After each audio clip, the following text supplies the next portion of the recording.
So somebody just asked me, is the UK market good to invest in right now for real estate? And I want to give you a few things to think about before you make an investment. And you got to look at it as a kind of a holistic approach to this. The UK is split up into different sections. For example, London, you have all the cities which are outside of the UK. Then you have Ireland and then Northern Ireland, which is separate, and then Scotland, which is separate. But people look at it as the whole of the UK. The question is, it depends where you're buying. So for example, right now during COVID, you know that there's a lot of businesses that are going bust because of COVID, right? Because of lockdown, especially if you're watching this during the whole lockdown period as well. We've gone through a second lockdown, which means you got to look at, like, for example, London, right? London's like, people say, if I say to you, investing in London is expensive, you're going to say, well, yeah, of course it is. You know, it costs a lot of money to buy property and rent property there. But then you got to look at, it's all based on supply and demand. So what's happening right now? The people that buy property in London are not always people in London or in the UK. In fact, a lot of the properties that are bought in London are from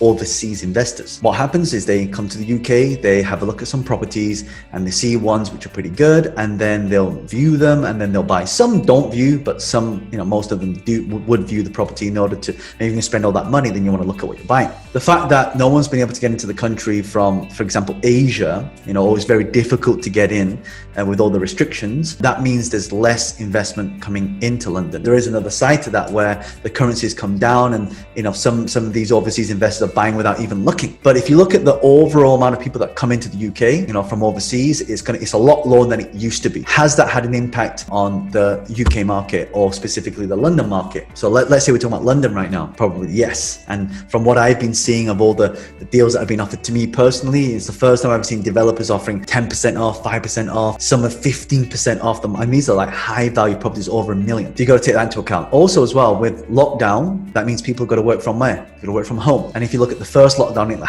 it happened for a number of months. So people were like, oh, I don't want to live here, I want to move out of London. So they want more space. So people want more space, so they're moving outside of London. So you have less people renting now. And if you look at the rental market in London, it's come down a little bit. I know people who are renting like 1-bedroom flats, like they used to be on, like, I'm talking about zone 1 central London for like £4,000. They're down to like, you know, 3,500 now. So the rents are coming down, and now you're starting to be able to negotiate. You got to look at what's happening. You have to look at, like, economically, it's not just one thing that happens. You have to look at everything. Okay. Also as well, like, if these businesses that used to have thousands of employees, for example, I had a meeting with a very big company today. You've got thousands of employees, but when they had the meeting with me, I said, where are you? So, well, I'm at home. You've got businesses now that have got all these properties that are just empty right now. So they're still having to pay money on an empty property. And you look at that in central London, that's an issue. So now people are not commuting into work. There's a lot of, what does that do to the whole sentiment of London, for example? And I'm using London as an example because this is how I want you to start thinking. When it comes to investing, you got to look at all the different moving parts. And of course, you got to look at how long property is sitting on the market for. And it also depends on what price. So if you look at the stamp duty, for example, you know, between now and next March, there's an incentive for you to be able to buy properties. So anything up to $500,000, you don't have to pay anything if it's your first property. Whereas before, you have to pay, you know, quite a bit of tax on that. Now, anything above that, you know, if you go into $1 million or $1 million plus, then you'll have to pay tax, but it's still at a reduced rate. So it gives an incentive. But also you got to look at the stamp duty, and then you got to look at different laws that are coming in. So now people that want to buy properties, if they've been in that market for a long time, now tenants have longer to be able to give notice. So that's also slowing down the market a little bit. So you have to look at all these different moving parts. Whereas you look at outside of London, you know, like if you look at Manchester, Birmingham, Milton Keynes, places outside of that sort of zone 1 to 5, you can pick up properties for under $500,000. So that market is one of these little mini booms. Should you invest in today's market? I want to show you a quick little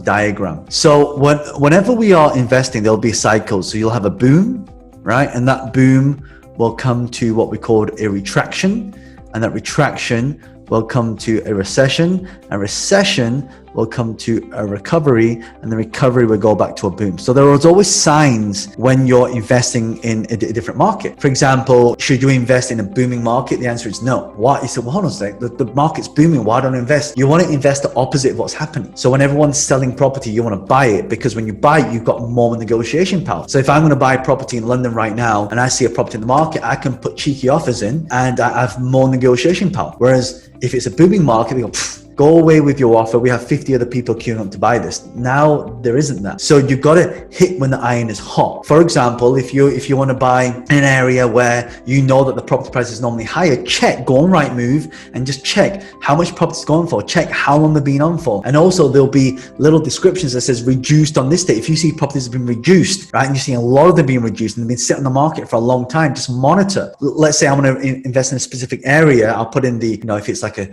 3-bedroom, 7-detached, I'll just print out all of them and I'll put them in one folder. And then 3 months later, I'll do the search again, and you can save them as well. And you can see what they used to be to what they are now. And if you see that the prices keep coming down, then you can monitor that curve. When should you invest in property? When the property is going down, not when the property is going up. And it sounds counterintuitive, but when you're investing in property, when you're buying property, when property is going down, yes, you may think, well, John, how about if I buy a house and then it goes down when you've bought it? It doesn't matter. As long as you're renting that property and you're getting more money back, it really doesn't make a difference. Let's say you buy a property for, say, $1 million, for example, or okay, let's just say, I'm keep it $1 million because that's what London properties, they're expensive compared to all around the UK. But let's say you buy property in London for $1 million, right? Let's say, and let's say you buy it and it drops down to 800,000, but you're still renting it and you're still making profit. It doesn't matter. So what you'll get is you'll get that curve where it picks up again. And if you look at the history, like the curve, it looks like this, up and down, like this, right? It might go like that for a little bit,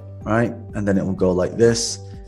But if you look at the overall trend, what's happening is actually going up. Should you invest in property in today's climate? You definitely need to be doing all the things that I just shared with you. And this is how I buy a lot of property as well. And this is how I've bought a lot of property in the past as well. It's the same strategies, but you've got to adapt it to the current markets and what's happening. So if you found this useful, then I'll be answering a lot of questions from a lot of my community.